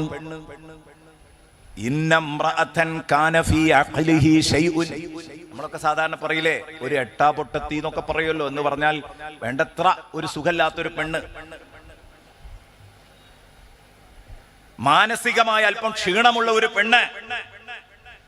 നമ്മളൊക്കെ പലപ്പോഴും ഭ്രാന്തി, എട്ടാപൊട്ടത്തി എന്നൊക്കെ പറഞ്ഞിട്ട് സമൂഹത്തിൽ നിന്ന് പാർശ്വവൽക്കരിക്കപ്പെടുന്ന ഒരു വിഭാഗം, ആരും തിരിഞ്ഞു നോക്കാനില്ലാതെ ഏതെങ്കിലുമൊക്കെ വഴിയോരങ്ങളിൽ ഇരിക്കേണ്ട ഒരു പെണ്ണ്. ആ പെണ്ണ് നബി സല്ലല്ലാഹു അലൈഹി വസല്ലം തങ്ങളുടെ ഹദറത്തിൽ വന്നുകൊണ്ട് പറഞ്ഞു, ഇന്നലി ഇലൈക ഹാജതൻ യാ റസൂലല്ലാഹ്. നബിയെ, തങ്ങളെ കണ്ടൊന്ന് സംസാരിക്കേണ്ട ആവശ്യമുണ്ടായിരുന്നു. നമ്മളെന്താ ചെയ്യാ? അയാളെ എങ്ങനെയും പിരിച്ചുവിടാൻ നോക്ക്. കാരണം കാര്യമായിട്ടുള്ള ആരെങ്കിലും ഒക്കെ ആണെങ്കിലല്ലേ സ്വീകരിക്കുള്ളൂ. ഏതെങ്കിലും ഓപാലത്തിൽ ഇരിക്കുന്ന, അല്ലെങ്കിൽ വഴിയോരത്ത് എവിടെയെങ്കിലും ഇരുന്ന് യാചിക്കുന്ന ഒരാള്, അല്ലെങ്കിൽ സുഖമില്ലാതെ അങ്ങോട്ടും ഇങ്ങോട്ടും ഇങ്ങനെ നടന്നുകൊണ്ടിരിക്കുന്ന ഒരാണോ പെണ്ണോ ഒക്കെ നമ്മുടെ അടുത്തൊരു വിഷയം പറഞ്ഞു വന്നാൽ അയാളെ പരിഗണിക്കോ? അള്ളാഹുവിന്റെ ഹബീബ് സല്ലല്ലാഹു അലൈഹി വസല്ലം പഠിപ്പിക്കുന്നത് നോക്കിക്കോ. ഇത് പറഞ്ഞപ്പോൾ മുത്തുനബി പറഞ്ഞു, ഇജ്ലിസി യാ ഉമ്മ ഫുലാൻ, ഉമ്മ നിങ്ങൾക്ക് ഫീ അയ്യി തുറുക്കിൻ മിൻ തുറുക്കിൽ മദീന, മദീനയിലെ ഏത് ഊടുവഴിയിൽ പോയും നിങ്ങൾക്ക് ഇരിക്കാം. നിങ്ങൾ മദീനയിലെ ഏതെങ്കിലും ഒരു ഊടുവഴിയിൽ പോയി ഇരുന്നോളൂ. നിങ്ങൾ ഉദ്ദേശിക്കുന്ന വഴിയിൽ, ഒരു പെരുവഴിയിൽ നിങ്ങൾ ചെന്നിരുന്നിട്ട് എന്നെ വിവരം അറിയിച്ചാൽ മതി. അജ്ലിസ് ഇലൈക്ക്, ഞാൻ അങ്ങോട്ട് വരും, നിങ്ങളെ കാര്യം എന്താന്ന് അന്വേഷിക്കാനാണ്. കണ്ടാ, ഈ ബുദ്ധിഭ്രമമുള്ള ഈ പെണ്ണിനോട് പറയണം. ആ പാവം ഉമ്മാമയുടെ പ്രശ്നം കേൾക്കാൻ ലോകത്തിന്റെ നേതാവ് അഷ്റഫുൽ ഖൽക്ക് കാതോർക്കാൻ പോവുകയാണ്. എന്നിട്ട് ആ പെണ്ണ് പറയാണ്, ഞാൻ അങ്ങനെ ചെയ്തു. എന്നിട്ട് നബി തങ്ങൾ പറഞ്ഞു, അജ്ലിസ് ഇലൈക്, ഞാൻ നിങ്ങളുടെ പ്രശ്നം പരിഹരിക്കാൻ അങ്ങോട്ട് വരും. നിങ്ങളെ പ്രശ്നം പരിഹരിച്ചിട്ടേ പോരുള്ളൂ. വീടില്ലാത്തതാണെങ്കിൽ ആ വിഷയം പരിഹരിക്കാം, കടം കൊണ്ട് പ്രശ്നമായതാണെങ്കിൽ അത് പരിഹരിക്കാം, മക്കളെ പറ്റിയുള്ള പരാതിയാണെങ്കിൽ അത് പരിഹരിക്കാം. പെണ്ണ് പറഞ്ഞു, ഞാൻ അതുപോലെ ഒരിടത്ത് ഇരുന്നിട്ട് ഞാൻ ആളെ പറഞ്ഞയച്ചു മദീനത്തെ പള്ളിയിലേക്ക്. ഫജലസൻ നബിയ്യു സല്ലല്ലാഹു അലൈഹി വസല്ലം ഇലൈഹ ഹത്താ ഫറഗ്തു മിൻ ഹാജതിഹാ. മുത്തുനബി വന്നു, ഈ ഉമ്മാമന്റെ അടുത്തിരുന്ന് പ്രശ്നങ്ങളൊക്കെ ചോദിച്ചറിഞ്ഞു. അതിന് ശരിക്ക് ചെവി ഓർത്തു, കാതോർത്തു. എന്താണ്? ചെവി കൊടുത്തു, പറയുന്നതൊക്കെ കേട്ടു, ശ്രദ്ധാപൂർവം കേട്ടു. അങ്ങനെ ഈ പെണ്ണ് പറയാണ്, എന്റെ പ്രശ്നങ്ങളൊക്കെ പരിഹരിച്ചാരെയാണ് മുത്തുനബി എഴുന്നേറ്റ് പോയത്. ഇതാണ് മുത്തുനബി പഠിപ്പിക്കുന്ന സേവന പരിസരങ്ങളിൽ ഒന്ന്. എത്ര മനോഹരമാണ് അല്ലേ? എത്ര മനോഹരമാണ് സഹോദരങ്ങളെ. അസീസുൻ അലൈഹി മാ അനിത്തും, ആരെങ്കിലും വിഷമം അനുഭവിക്കുന്നെങ്കിൽ ആ വിഷമം ഒരു പ്രയാസമായി മാറണം. അതുകൊണ്ടാണ് മുത്തുനബി സ്വല്ലല്ലാഹു അലൈഹി വസല്ലം ഇമാം ബുഖാരി റിപ്പോർട്ട് ചെയ്യുന്ന ഹദീസിൽ കാണാം, സ്വഹീഹുൽ ബുഖാരിയിലല്ല, ഇമാം ബുഖാരി റിപ്പോർട്ട് ചെയ്താണ്, സ്വഹീഹുൽ ബുഖാരിയിലല്ല. ഇമാം ബുഖാരി റളിയല്ലാഹു അൻഹു റിപ്പോർട്ട് ചെയ്യുന്ന ഒരു ഹദീസിൽ തന്നെ കാണാം, ഒരു ജൂത പയ്യന് രോഗമാകുമ്പോൾ അള്ളാഹുവിന്റെ റസൂൽ കാണാൻ പോവുകയാണ്. എന്തേ കാരണം? മുസ്ലിമാണെന്ന് പോലും ഇവിടെ പരിഗണിക്കുന്നില്ല. ലഖദ് ജാഅക്കും, ഞാൻ നേരത്തെ പറഞ്ഞു, ഇതൊക്കെ മൊത്തം മനുഷ്യരോടുള്ള നിലപാടാണ്, ഹബീബിന്റെ നിലപാടാണ്. ആ രോഗം കാണാൻ അള്ളാഹുവിന്റെ ഹബീബ് പോവുകയാണ്. അവിടെ പോയി തലക്കം പുറത്തിരിക്കുകയാണ്. ആ ജൂതൻ ആയ ആ പയ്യന്റെ അടുത്തിങ്ങനെ ഇരുന്ന് രോഗ സന്ദർശനം നടത്തുമ്പോൾ മുത്തുനബിയോ അദ്ദേഹവും ഇങ്ങനെ സംസാരിക്കുന്നത് ഉപ്പ അപ്പുറത്ത് നിന്ന് സന്തോഷത്തോടെ നോക്കിക്കാണുകയാണ്. ഇതാണ് മുത്തുനബി സല്ലല്ലാഹു അലൈഹി വസല്ലം തങ്ങളുടെ അവസ്ഥ. ഇനി നമ്മൾ സാധാരണ നമ്മുടെ വേദന ഏറ്റെടുക്കുന്ന ചില നേതാക്കളെ നമ്മൾ കാണാറുണ്ട്, സേവകരായി പ്രത്യക്ഷപ്പെടുന്ന ആളുകളെ നമ്മൾ കാണാറുണ്ട്. അസീസുൻ അലൈഹി മാ അനിത്തുന്നത് ഇന്നത്തെ രാഷ്ട്രീയ നേതാക്കൾക്കും ഉണ്ടാവൂലേ? നിങ്ങളെ വാപ്പ മരിക്കുമ്പോ അവിടെ ഓടിയെത്തും അല്ലേ? നിങ്ങളുടെ ഉമ്മ മരിക്കുമ്പോ അവിടെ ഓടിയെത്തും. നിങ്ങളുടെ സഹധർമ്മിണി മരിക്കുമ്പോ അവിടെ ഓടിയെത്തും. നിങ്ങളുടെ മോൻ മരിക്കുമ്പോ അവിടെ ഓടിയെത്തും. എന്തെങ്കിലും ഒരു അപകടം നിങ്ങൾക്ക് വേണ്ടപ്പെട്ടവർക്കോ നിങ്ങൾക്കോ പെട്ടാൽ അവിടെ ഓടിയെത്തും. ഇതെന്താണ് സംഗതി? നിങ്ങൾക്ക് വേദന വന്നപ്പോൾ അവർക്ക് സഹിക്കാൻ പറ്റുന്നില്ല എന്നുള്ളത് കൊണ്ടാണ്. പക്ഷെ ഒരു കാര്യമുണ്ട്, ഈ വേദന സഹിക്കാതിരിക്കുന്നത്, വേദന സഹിക്കാൻ പറ്റുന്നില്ല എന്ന് പറഞ്ഞത് നിങ്ങളുമായിട്ട് ബന്ധപ്പെട്ടവരുടെ കാര്യത്തിൽ മാത്രമായിരിക്കും. അതേസമയം നിങ്ങൾ മരിച്ചാലോ അയാൾ വരൂല, അവിടെ കഴിഞ്ഞ് നിങ്ങളെ അയാൾക്ക് വേണം. അതിനാണ് നിങ്ങളെ വാപ്പ മരിച്ചപ്പോ വന്നത്, ഉമ്മ മരിച്ചപ്പോ വന്നത്. നേരെ മറിച്ച് നിങ്ങൾ മരിച്ചാൽ ചിലപ്പോ വരില്ല. അത് കാപട്യാണ്, അത് യഥാർത്ഥ സ്നേഹമല്ല. അവിടെയാണ് മുഹമ്മദുർ റസൂലുള്ളാഹി സ്വല്ലല്ലാഹു അലൈഹി വസല്ലമ തങ്ങള് തന്റെ പ്രിയപ്പെട്ട കൂട്ടുകാർക്ക് വേണ്ടി അവരുടെ വേദനയിൽ പങ്കുകൊണ്ടിരുന്നു. മുത്തുനബി എന്ന് പറയുന്നത് ജീവിച്ചിരിക്കുന്നവർക്ക് മാത്രമല്ല, വഫാത്തായി പോയവർക്കും മരണപ്പെട്ടവർക്ക് വേണ്ടിയും മുത്തുനബി അങ്ങനെ ചെയ്യാറുണ്ടായിരുന്നു. ഒരു വഴിയിലൂടെ അങ്ങനെ പോകുക ഒരിക്കലും, അവ രണ്ട് ഖബറ് കാണുന്നു. അള്ളാഹുവിന്റെ ഹബീബ് ആ ഖബറിന്റെ അടുത്ത് നിന്നു. അള്ളാഹുവിന്റെ ഹബീബ് സ്വല്ലല്ലാഹു അലൈഹി വസല്ലം ആ ഖബറിന്റെ അടുത്ത് നിന്നു. എന്നിട്ട് മുത്തുനബി പറഞ്ഞു, ഇന്നഹുമാ ല യുഅദ്ദബാനി വമാ യുഅദ്ദബാനി ഫീ കബീർ. ഇതൊക്കെ നിങ്ങൾക്ക് അറിയാവുന്ന സംഭവമാണ്. ഒന്ന് കൂട്ടി വെച്ച് നോക്കൂ, എത്ര ഭംഗിയുണ്ടാകും ഈ ആയത്തുമായിട്ട് അതിനെ തട്ടിക്കുമ്പോൾ, ഈ ആയത്തുമായിട്ട് കണക്ട് ചെയ്യുമ്പോൾ എത്ര സൗന്ദര്യം ഉണ്ടാവുക പറഞ്ഞതിന്. നബി സല്ലല്ലാഹു അലൈഹി വസല്ലം പറഞ്ഞു, ഈ രണ്ട് ഖബറാളികളും ശിക്ഷിക്കപ്പെടുന്നുണ്ട്. വമാ യുഅദ്ദബാനി ഫീ കബീർ, അവരുടെ വീക്ഷണത്തിൽ വലിയൊരു തെറ്റൊന്നുമല്ല അവർ ചെയ്തിരുന്നത്, അവർ നിസ്സാരമായി കണ്ടിരുന്ന തെറ്റിലാണ് ഇവർ ശിക്ഷിക്കപ്പെടുന്നത് എന്ന് ഹബീബ് മുഹമ്മദുർ റസൂലുള്ളാഹ് സ്വല്ലല്ലാഹു അലൈഹി വസല്ലം. ഒരാൾ നമീമത്ത് പറഞ്ഞ് നടക്കുന്നയാളായിരുന്നു, മറ്റേയാൾ വേണ്ടത്ര മൂത്രം ശുദ്ധിയാക്കാത്തയാളായിരുന്നു, നജസ് പരിഗണിക്കാത്തയാളായിരുന്നു, നജസിന്റെ ഗൗരവം പരിഗണിക്കാത്തയാളായിരുന്നു. നിൽക്കട്ടെ, ഞാൻ ആ വിഷയത്തിലേക്കല്ല വരുന്നത്. ഇവിടെ ഒരു വിഷയം പറയാനുള്ളത്, നബി സല്ലല്ലാഹു അലൈഹി വസല്ലമ തങ്ങൾ അവിടെ നിൽക്കുകയാണ്, എന്നിട്ട് അവർക്ക് വേണ്ടി പ്രാർത്ഥിച്ചു കൊടുക്കുകയാണ്. പക്ഷേ നബി സല്ലല്ലാഹു അലൈഹി വസല്ലം എന്ന തിരക്കു പിടിച്ച നേതാവിന് 24 hours ബിസിയാണ് ഈ ലീഡർ. ഈ നേതാവിന് എങ്ങനെ ഇവിടെ തന്നെ ഇവർക്ക് വേണ്ടി ദുആ ചെയ്ത് നിൽക്കാൻ പറ്റുമോ? പറ്റൂല. അപ്പോൾ ഇവർക്ക് വേണ്ടി സദാസമയം പ്രാർത്ഥിക്കാൻ സമയനഷ്ടമില്ലാത്ത ഒരാളെ പകരമാക്കുകയാണ്. നബി തങ്ങൾ പറഞ്ഞു, ഒരു ഈത്തപ്പന മട്ടൽ കൊണ്ടുവാ. ആ മട്ടൽ 2 പിളർപ്പാക്കി ചീന്തിയിട്ട് ഒന്നൊരു ഖബറിന്റെ പുറത്തും ഒന്നൊരു ഖബറിന്റെ മുകളിലും കുത്തിവെച്ചിട്ട് സയ്യിദുനാ റസൂലുള്ളാഹി സ്വല്ലല്ലാഹു അലൈഹി വസല്ലമ തങ്ങൾ പറയുകയാണ്, ഈ 2 മട്ടലുകൾ ഉണങ്ങാത്ത കാലത്തോളം ഇത് തസ്ബീഹ് ചൊല്ലും, അപ്പോൾ ഈ ഖബറാളിക്ക് ശിക്ഷ ലഘൂകരിക്കപ്പെടും. ഈ ഖബറാളിക്ക് ശിക്ഷ ലഘൂകരിക്കപ്പെടും. ഒരു കാര്യവും കൂടെ കൂട്ടത്തിൽ കരുതണേ, മനസ്സിലാക്കണേ. എന്താണെന്നറിയോ? ഒരു മരത്തടി ഖബറും പുറത്തിരുന്നാൽ, ഖബറും പുറത്തിരുന്ന് തസ്ബീഹ് ചൊല്ലിയാൽ, ദിക്ർ ചൊല്ലിയാൽ ആ ഖബറാളിക്ക് ഗുണം കിട്ടുമെന്ന് പഠിപ്പിച്ച നബി സല്ലല്ലാഹു അലൈഹി വസല്ലമ തങ്ങളുടെ ഉമ്മത്ത്.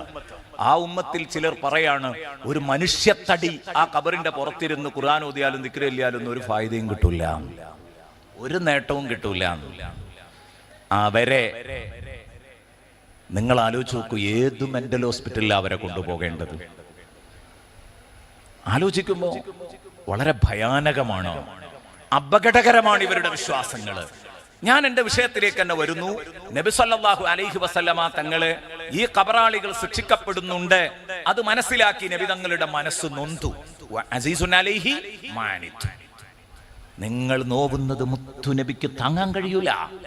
അസീസുൻ അലൈഹി മാ അനിത്തും, കണ്ടോ നിങ്ങൾ? അതുകൊണ്ടാണ് അവിടെ നിന്നത്, ദുആ ചെയ്തു കൊടുത്തത്, ഈ ഈത്തപ്പന കൊമ്പ് കുത്തിക്കൊടുത്തത്, ഒരാളെ പകരമാക്കി കൊടുത്തു പോകുന്നത്. സേവന പ്രവർത്തനങ്ങളുടെ വിശാലത എത്രത്തോളാണ് നിങ്ങളൊന്ന് ആലോചിച്ച് നോക്ക്.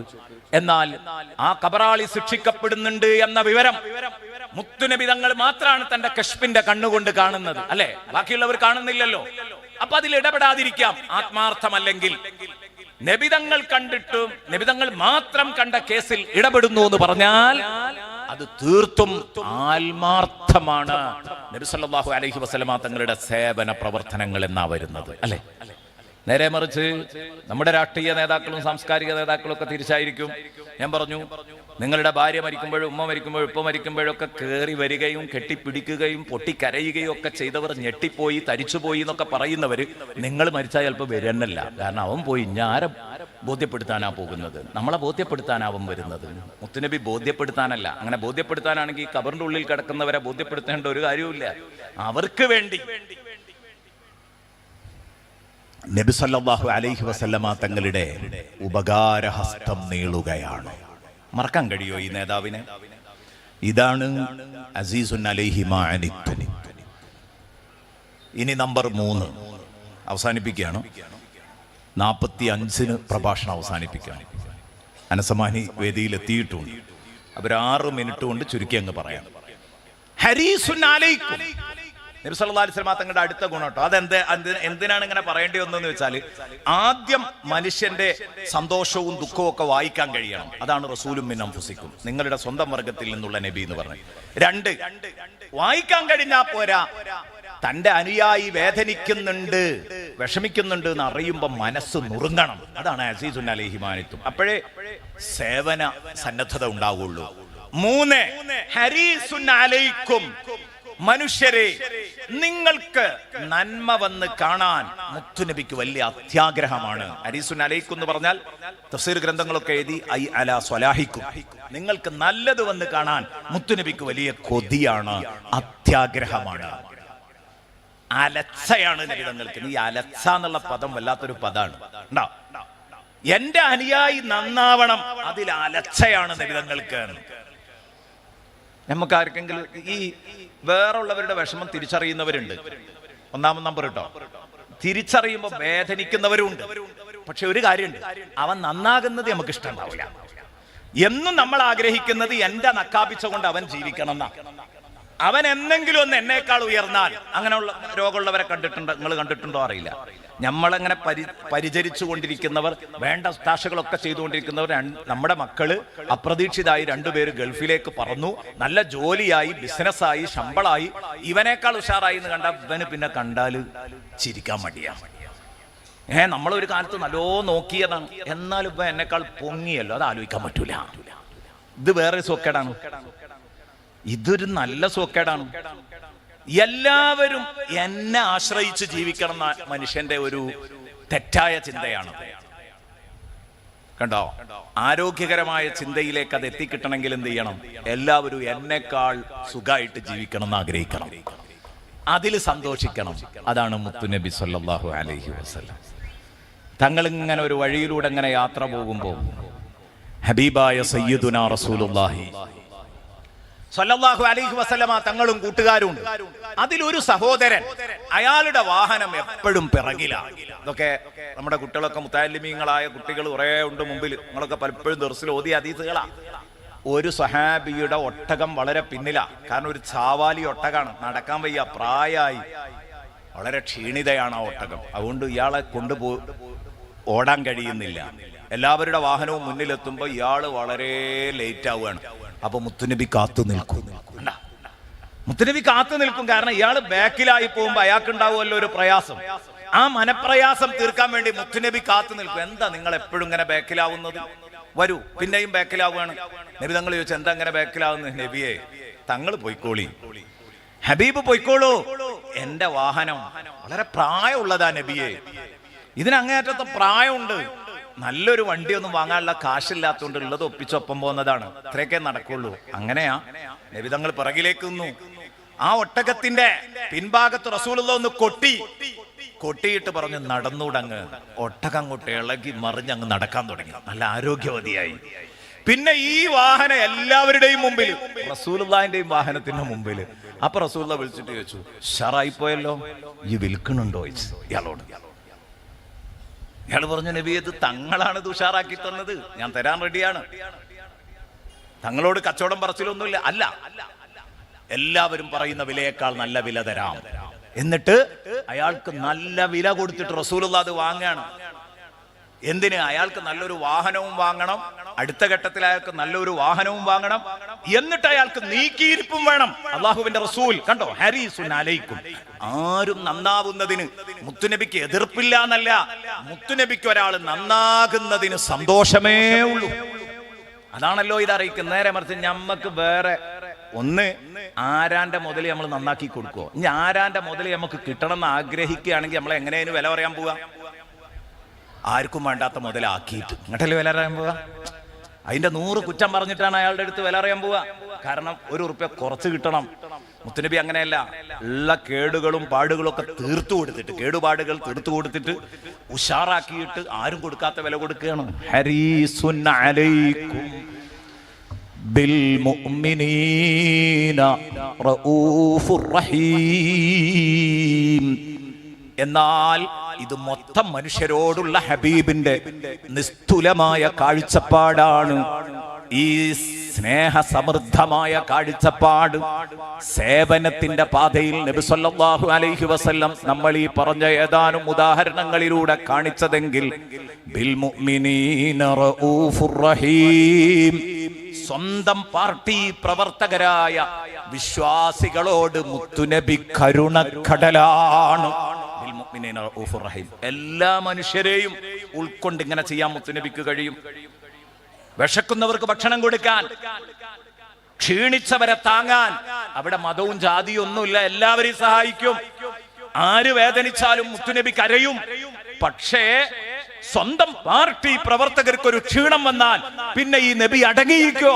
അതുകൊണ്ടാ ബിൽ മുഅ്മിനീന റഊഫുർ റഹീം, മുഅ്മിനീങ്ങളോട് പറയാനുമില്ല, സ്വന്തം പാർട്ടി പ്രവർത്തകരോട് അവിടുന്ന് റഊഫും റഹീമുമാണ്, കരുണയും കൃപയുമുള്ള കരുണക്കടലാണ് മുഹമ്മദുനിൽ മുസ്തഫ സല്ലല്ലാഹു അലൈഹി വസല്ലം. ബിൽ മുഅ്മിനീന റഊഫുർ റഹീം. എത്ര ഉദാഹരണങ്ങൾ പറയാനുണ്ട്. സ്വന്തം പ്രവർത്തകർക്കിടയിൽ, അനുയായികൾക്കിടയിൽ അള്ളാഹുവിന്റെ റസൂലിന്റെ ഒരു സഹകരണം. സമയമല്ല, അതുകൊണ്ട് ഞാൻ ചുരുക്കി പറയാം, 2 മിനിറ്റ് അതിൻ്റെ ഉള്ളിൽ തീർക്കാം. നബി സല്ലല്ലാഹു അലൈഹി വസല്ലം തങ്ങൾ ഒരു യാത്രയിലാണ്. അപ്പൊ നബി തങ്ങൾക്ക് ഒരാട് ഹദിയയായി ലഭിച്ചു. നബി സല്ലല്ലാഹു അലൈഹി വസല്ലം തങ്ങൾ കൂട്ടുകാരോട് പറഞ്ഞു, ഒരാട് ഹദിയയായിട്ട് കിട്ടിയിട്ടുണ്ട്, നമുക്കത് പാചകം ചെയ്താൽ ഒരുമിച്ച് കഴിക്കാം, നല്ല വിശപ്പുണ്ട് എല്ലാവർക്കും, ചെയ്യാമെന്ന് പറഞ്ഞു. സഹാബത്തിനു റാഹത്തായി. ആരാ ഉള്ളത്? നബി സല്ലല്ലാഹു അലൈഹി വസല്ലം തങ്ങളും 4 കൂട്ടുകാരും. അപ്പൊ ഒരാൾ എഴുന്നേറ്റിട്ട് പറഞ്ഞു, അലയ്യ ദബുഹുഹാ യാ റസൂലല്ലാഹ്, നബി ആടിനെ അറക്കണ പണി ഞാൻ ഏറ്റെടുത്തോളാം, എനിക്ക് അറക്കാൻ അറിയാം, ആട് അറക്കാൻ അറിയാം, ഞാൻ അറുത്തോളാം ആടിനെ. അപ്പൊ വഖാല ആഖറു, വേറൊരാൾ എഴുന്നേറ്റിട്ട് പറഞ്ഞു, അലയ്യ സൽഖുഹാ യാ റസൂലല്ലാഹ്, അയാൾ അറക്കുമെങ്കിൽ അലയ്യ സൽഖുഹാ യാ റസൂലല്ലാഹ്, ഈ അറുത്താ പോരാ, ആ ആടിനെ തോല് പൊളിക്കലൊരു വലിയ പണിയാ, എല്ലാവർക്കും കഴിയൂല. അയാൾ പറഞ്ഞു, ആ പണി എനിക്ക് നന്നായിട്ട് അറിയാം, അലയ്യ സൽഖുഹാ യാ റസൂലല്ലാഹ്, നബിയെ അത് തൊലിയുരിയുന്ന കാര്യം ഞാൻ ഏറ്റു. ഏത് പണിയെടുത്ത് പരിചയമുള്ളവർക്കേ ചെയ്യാൻ പറ്റുള്ളൂ, അല്ലാത്തവരൊരു ദിവസം മുഴുവൻ അതുമേലിരിക്കും. അത് അതിന്റെ ഒരു കോലാണ്. ഇവിടെ ഒക്കെ പറഞ്ഞെങ്കിൽ കൃത്യമായിട്ട് മനസ്സിലാക്കാൻ പറ്റുള്ളൂ, സമയമല്ല. അലയ്യ സൽഖുഹ, അത് തോല് പൊളിക്കുന്ന കാര്യം ഞാൻ ഏറ്റു നബിയെ.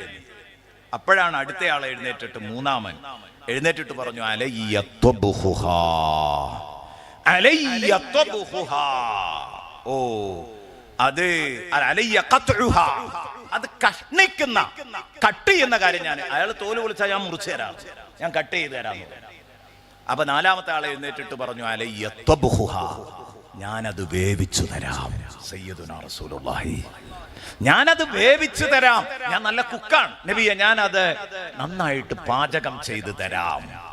അപ്പോഴാണ് നബി സല്ലല്ലാഹു അലൈഹി വസല്ലം എന്ന ഓൾ ഇൻ ഓൾ ലീഡർ അവിടെ നിന്ന് എഴുന്നേറ്റ് നിന്നുകൊണ്ട് പറയാണ്, നിങ്ങൾ അറുക്കുവല്ലേ, നിങ്ങൾ തോല് പൊളിക്കുവല്ലേ, നിങ്ങൾ മാംസം കട്ട് ചെയ്യുവല്ലേ, നിങ്ങൾ പാചകവും ചെയ്യും, എന്നാൽ എനിക്ക് മാത്രം ഒരു പണിയുമില്ലാത്ത ആളാവാൻ പറ്റില്ല, ഞാനൊരു പണി ഏറ്റെടുക്കുകയാണ്.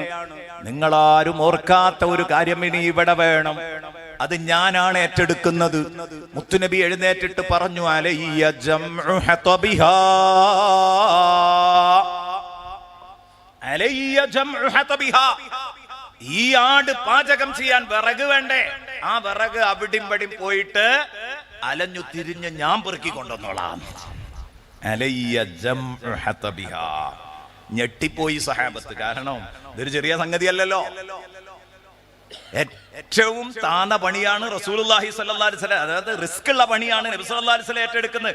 അപ്പോഴേക്കും ഇവർ പറഞ്ഞു, നബി ഞങ്ങൾ ഡ്യൂട്ടി ഇങ്ങനെ ഡിവൈഡ് ചെയ്തു എന്ന് കരുതി നിങ്ങളത് അതിൽ പങ്കെടുക്കേണ്ടതില്ല. നക്ഫീകൽ അമല യാ റസൂലല്ലാഹ്, നബി നിങ്ങളെ പണി ഞങ്ങൾ എല്ലാവരും കൂടെ എടുത്തു തരാം. നക്ഫീകൽ അമല യാ റസൂലല്ലാഹ്, നിങ്ങൾ എടുക്കേണ്ട പണി ഞങ്ങൾ എല്ലാവരും കൂടെ സഹകരിച്ച് അങ്ങോട്ട് എടുക്കാം, ഞങ്ങൾ 4 ആളും പോയിക്കോളാം വിറക് കൊണ്ടുവരാൻ, നിങ്ങൾ അത് വിട്ടുപോയതാണ്, ഞങ്ങൾ റെഡിയാക്കിക്കോളാം, തങ്ങൾ ഇവിടെ ഇരുന്നാ മതിയായിരുന്നു. അപ്പൊ അള്ളാഹുവിന്റെ റസൂൽ സല്ലല്ലാഹു അലൈഹി വസല്ലം തങ്ങള് അവരോട് മറുപടി പറഞ്ഞത് എന്താണെന്നറിയോ?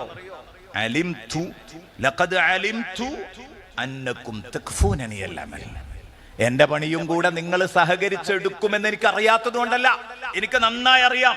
എന്നെ പണിയെടുക്കാൻ ആഗ്രഹമുള്ള ആളുകളല്ല നിങ്ങൾ എന്ന് എനിക്കറിയാം. പക്ഷേ വലാകിൻ അക്റഹ്, എനിക്ക് വെറുപ്പാ മുത്തനബി, പക്ഷെ എനിക്ക് വെറുപ്പാണ്. അന്നതമയ്യസഫീക്കും, ഞാൻ നിങ്ങളിൽ ഒരു പ്രത്യേകക്കാരനായി ചെയറിട്ടിരുന്ന് ഇങ്ങനെ സുഖിച്ച് തിന്നാൻ മാത്രങ്ങളൊപ്പം കൂടുക എനിക്കാവൂല, എനിക്കും എന്തെങ്കിലും ഒരു പണി വേണം.